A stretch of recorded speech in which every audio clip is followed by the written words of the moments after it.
अगर आपसे सवाल नहीं सॉल्व हुए, पैनिक करने की जरूरत नहीं है। 75 सवाल है भाई, 75 करने हैं ना, 90 सवाल है, डर काहे रहे हो? और ढूंढो, वो वाले ढूंढो जो आपसे हो जाए। तो मतलब ध्यान रखिएगा please, paper attempting is just like take off. अब ऊपर फ्लाइट में जाकर थोड़ी बहुत ट्रबुलेंस आएगी, कई बार होता है ना, हाँ एक सवाल आया, ओ हो सर ये थोड़ा सा डर लग रहा है, कोई बात नहीं, छोड़ दो उसको। ऑलवेज रिमेंबर, पेपर में किस मार्क्स के या किस सवाल के कितने मार्क्स हैं वो आप सभी लोग जानते हो। आपने डिफिकल्ट वाला अटेम्प्ट किया, आपको ज्यादा मार्क्स मिलेंगे, ऐसा कुछ नहीं है। इजी सवाल आपको सबसे पहले करने हैं। टोटल अमाउंट मिलाकर अगर आपने 10 सवाल भी कर दिए ना, चाहे 4 फिजिक्स के, 4 केमिस्ट्री के, 2 मैथ्स के, कोई दिक्कत नहीं है। आप शुरू के आधे घंटे में वो 10 सवाल कीजिए, उसके बाद में आप लाइन से सवालों को लीजिए। और तुम्हें पता है, पेपर कम से कम 50 एक पेपर तो दे दिए जब से यहां पे एडमिशन लिया है। पेपर से जबरदस्ती करने वाला आज तक तो कोई जीता नहीं, चाहे वो तुम हो चाहे मैं हूं। पैनिक मतलब कि अरे सर 2 सवाल लगातार नहीं हुए, अब मेरा क्या होगा, मैंने तो बहुत मेहनत की थी। बिल्कुल घबराने की जरूरत नहीं है। पैनिक की सिचुएशन जनरली बाहर कहीं से नहीं आती है, हम ही उसको डेवलप करते हैं। ठीक है, अगर आपसे सवाल नहीं सॉल्व हुए, पैनिक करने की जरूरत नहीं है। 75 सवाल है भाई, 75 करने हैं ना, 90 सवाल है, डर काहे रहे हो? और ढूंढो, वो वाले ढूंढो जो आपसे हो जाए। तो मतलब ध्यान रखिएगा please, paper attempting is just like take off. समझ पा रहे हो नहीं समझ पा रहे? ये मैंने एक प्लेन बनाया छोटा सा, ठीक है, जस्ट लाइक टेक ऑफ। आपकी स्पीड रनवे पर ही तेज बनेगी, और एक बार अगर प्लेन उड़ गया, मतलब आपने शुरू के 2-4 सवाल ऐसे कर दिए जिसपे आप धमाधम टिक लगा रहे हो, दैट मीन्स आपका टेक ऑफ प्रॉपर हो गया।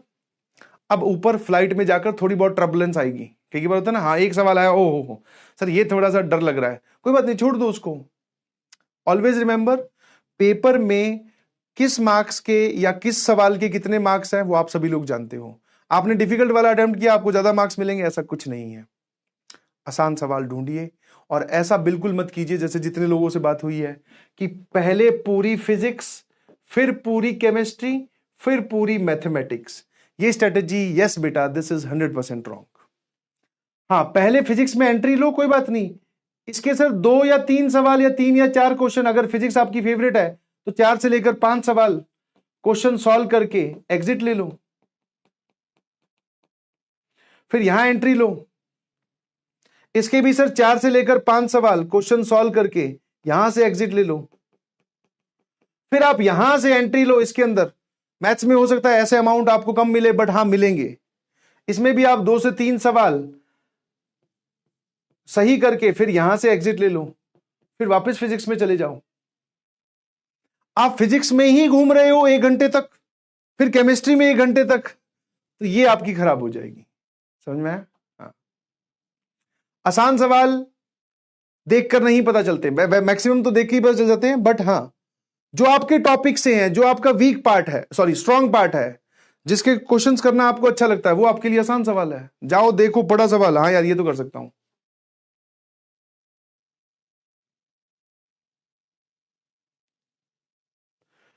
इजी सवाल आपको सबसे पहले करने हैं। टोटल अमाउंट मिलाकर अगर आपने 10 सवाल भी कर दिए ना, चाहे 4 फिजिक्स के, 4 केमिस्ट्री के, 2 मैथ्स के, कोई दिक्कत नहीं है। आप शुरू के आधे घंटे में वो 10 सवाल कीजिए, उसके बाद में आप लाइन से सवालों को लीजिए।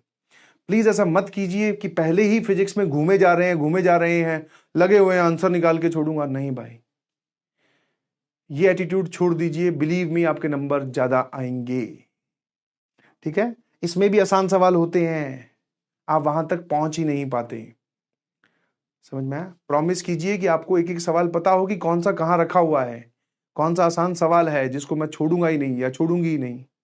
ये अगर आप अपने बिहेवियर में ले आए तो आपके नंबर सिग्निफिकेंटली बढ़ जाएंगे बेटा।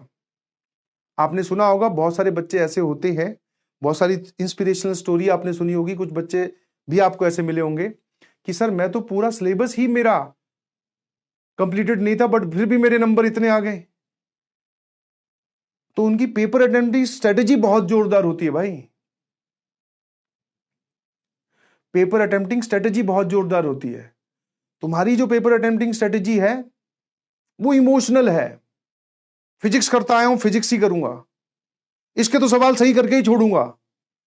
ये क्या है? ये जबरदस्ती कर रहे हो तुम पेपर के साथ। और तुम्हें पता है पेपर कम से कम 50 एक पेपर तो दे दिए जब से यहाँ पे एडमिशन लिया है। पेपर से जबरदस्ती करने वाला आज तक तो कोई जीता नहीं, चाहे वो तुम हो चाहे मैं हूं।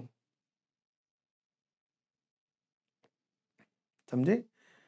तो इमोशनल और ईगो वाली बातें साइड रखिए, थोड़ा कैलकुलेटिव हिसाब रखिए, फायदेमंद सेल्फिश बन जाओ कि कितना करूंगा मेरे कितने नंबर आएंगे। ज्यादा करने से सर फिजिक्स तो बहुत अच्छे से पढ़ी थी, केमिस्ट्री तो सर मेरी फेवरेट थी, देखो टिक करो, सभी लोग यही बोलते हैं कि केमिस्ट्री में तो नंबर आने चाहिए। ये बात आपकी प्री अज्यूम्ड है, एग्जामिनेशन से बाहर थी, अंदर गए हो सकता है केमिस्ट्री का ही पेपर टफ आ गया तो वहां पर आप में कैपेबिलिटी होनी चाहिए, you can handle the situation. Sir maths tough आती है सर, आपने कम से कम 10,000 बार बोला है।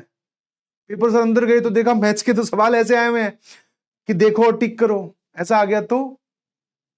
और मान लो पेपर ऐसा आया कि देखो और टिक करो, मान लो जैसे कि इमेजिन सिचुएशन, और तुम फिजिक्स केमिस्ट्री करते करते मैथ्स तक पहुंचने वाले हो, एग्जामिनेशन से बाहर आकर आपको पता चलता है कि मैथ्स आसान आई थी या केमिस्ट्री आसान आई थी, कुछ भी तो आसान आई थी मुश्किल आई थी, ये आपको भी पता होना चाहिए। पेपर के अंदर बाहर आने के बाद में हर सवाल आसान होता है, यस, सब कोई कर लेते हैं ओ यार बोल के, बस वो ओ यार नहीं बोलना और पेपर के अंदर ही करके आना, यही इतना सा चैलेंज है बस। तो अपनी प्री अज्यूम चीजों को पेपर में, हाँ ये हमारा एक्सपीरियंस में काम आता है सर, कि मैथ्स डिफिकल्ट आ रही है, केमिस्ट्री फिजिक्स आसान आ रही है, स्कोरिंग आ रही है, हम नंबर ला सकते हैं, ये हमारे प्री अज्यूम्ड फैक्टर्स हमारे काम आते हैं। बट यही रियलिटी है, इस बात को लेके मत जाइएगा पेपर में। मान लो मैथ्स की आसान पेपर डाला हो तो इस बार, मुझे भी नहीं पता, और डाला हो तो सर हो तो क्या, वो हमारा तो रह जाएगा। फिर भी बाहर आके आप निकलो एग्जामिनेशन, बाकी लोग बात कर रहे होंगे, अरे भाई मैथ्स के इस बार देखे तूने कितने आसान सवाल आए। जेईई एडवांस का 2017 का जो लोग पेपर देने गए थे उनको ये बात नहीं पता थी, एडवांस की बात कर रहा हूं, बट आया ना, तो there is a possibility. Yes, paper आपका पूरा देखा हो, आपको पता हो कि कौन सा सवाल कहां पर है, किसको कब किल करना है, ये सब सारी बातें आपको मदद करती हैं बेटा, ठीक है। और पेपर में अगर आप पैनिक होते हो, कुछ नहीं, आंखें बंद कीजिए, अपने गुरुजनों की बातें याद कीजिए, माता पिता का चेहरा याद कीजिए, ठीक है। पानी अगर लेके गए हो साथ में तो पानी पीजिए, एक बार वॉशरूम या टॉयलेट का अगर चक्कर अलाउड हो तो वहां लगा के आओ, अपने आप को समझाओ, क्योंकि और कोई समझाने नहीं आ सकता वहां। और बाकी दुनिया तो चाहती ही है कि पैनिक हो जाओ तुम। मतलब तुम अगर एज एन इंडिविजुअल आइडेंटिटी बात करो, दूसरे से पूछो, तो वो ये अपने मुंह से बोल के नहीं चाहेगा, ऐसे नहीं बोलेगा अच्छा तेरा पैनिक हो जाए, तेरा खराब हो जाए, बट उसको तेरे पैनिक होने से कोई मतलब भी नहीं है, नहीं समझे? हाँ। तो अपने आप को ही समझाना कि नहीं, अभी भी इस पेपर में चाहे सबसे डिफिकल्ट पेपर आए, मैं एक और वर्स्ट केस सिनेरियो बोलता हूं, आज तक की हिस्ट्री का सबसे डिफिकल्ट पेपर आए, तब भी आप मैथ्स में 10 सवाल सही करके आ सकते हो। 15 डिफिकल्ट डाल देगा, 10 तो होंगे अभी भी सर, 10 10 10, 40 थी 120, नहीं समझे? ये है खेल। और अब आने वाले दिनों में बहुत अच्छे से रिवीजन कीजिए, आए ना, बहुत जल्दी आपसे मुलाकात होगी, फिर हम मिलेंगे, फिर से लाइव सेशंस लेंगे, ठीक है, फिर आगे की जर्नी स्टार्ट करेंगे। But yes, this time is very important, जुट जाइए, लग जाइए, किसी के बारे में कुछ मत सोचिए, क्योंकि जब भविष्य बदलता है तो वो बता के नहीं बदलता कि अरे भाई तेरे अच्छे दिन आने वाले हैं, तू अभी सेलेक्ट होने वाला है, ऐसा कोई बता के नहीं जाएगा, वो अचानक से आ जाएगा सर, बस हम मेहनत करते रहे, ठीक है जी। चलिए, thank you so much, love you all, bye bye, बहुत जल्द फिर मुलाकात होगी, thank you so much, bye bye बेटा।